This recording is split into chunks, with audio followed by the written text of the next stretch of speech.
Hey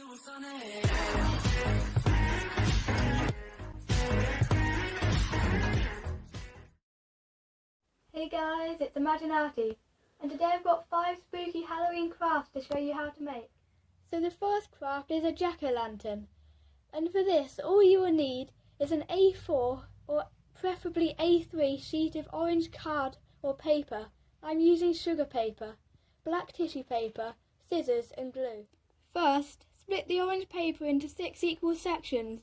If you're using A3, that's every 7 centimetres. Then you need to cut the top off, so that this length is 3 times the length of this length. Next, on the big piece, draw 2 lines about 2 centimetres apart on the top and bottom of each section. Then, draw 2 more lines 4 centimetres apart on the long side of each section. Now, you have to draw a curve by hand between those 2 lines, and then do the same for all the other ones. So the final thing for you to do is to draw the face of your pumpkin, mostly in the 3rd section, but it can cross over into the other sections as well, so that it'll be easier to put together. Once you've cut it out, you're ready to stick it together. The lower jaw will come off, but that's okay.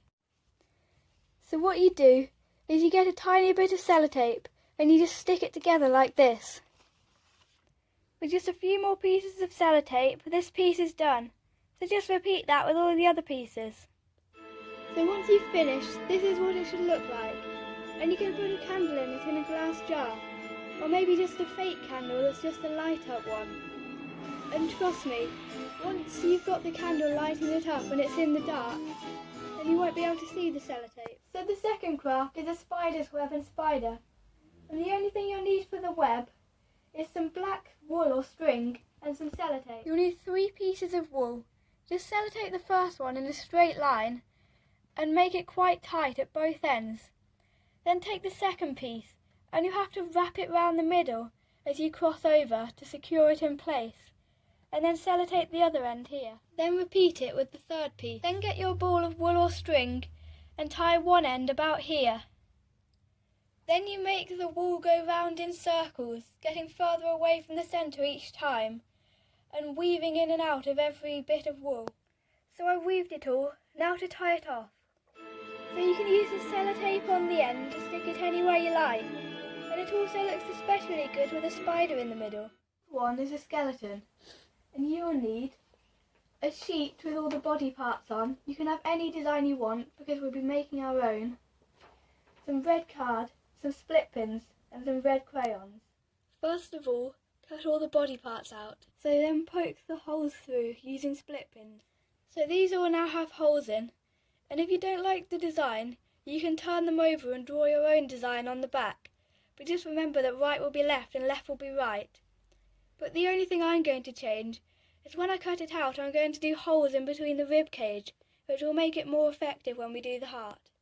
Other than that, all you need to do is assemble your skeleton. So once you've attached it all, you need to draw a heart on the piece of red card and cut it out. So I've stuck the heart in between the ribs, and I'm going to use the red crayons to make some fake blood.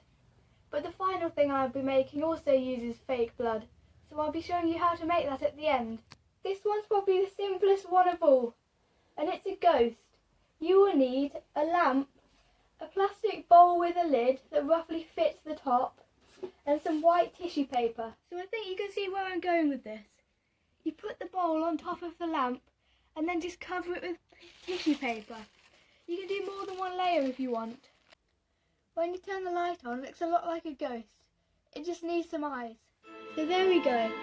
Just don't leave it on continuously, because it could be a bit of a fire hazard, even with the bowl protecting it. The final craft is a fake hand, and you'll only need some cling film, some sellotape and scissors, and some more of those red crayons for blood.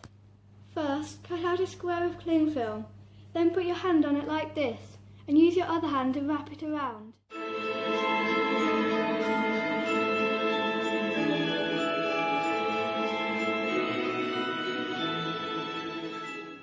Then wrap some more around your thumb. Then wrap sellotape around your hand and thumb.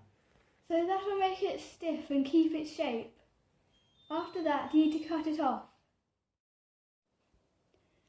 So I've cut it on the back all the way up to the top of the middle finger.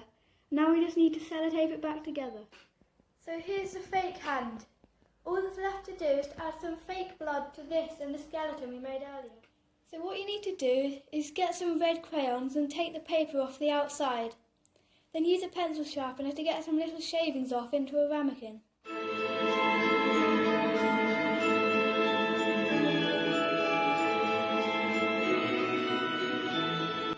Then you put it in the microwave. Then you just pour it on wherever you want it to go.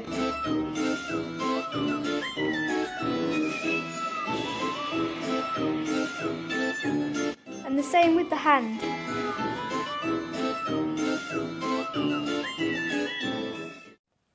These turned out even better than I hoped, and I had loads of fun making this Halloween special. So for weekly how to draw tutorials and craft ideas, make sure to subscribe. And don't forget to turn on notifications so you don't miss anything.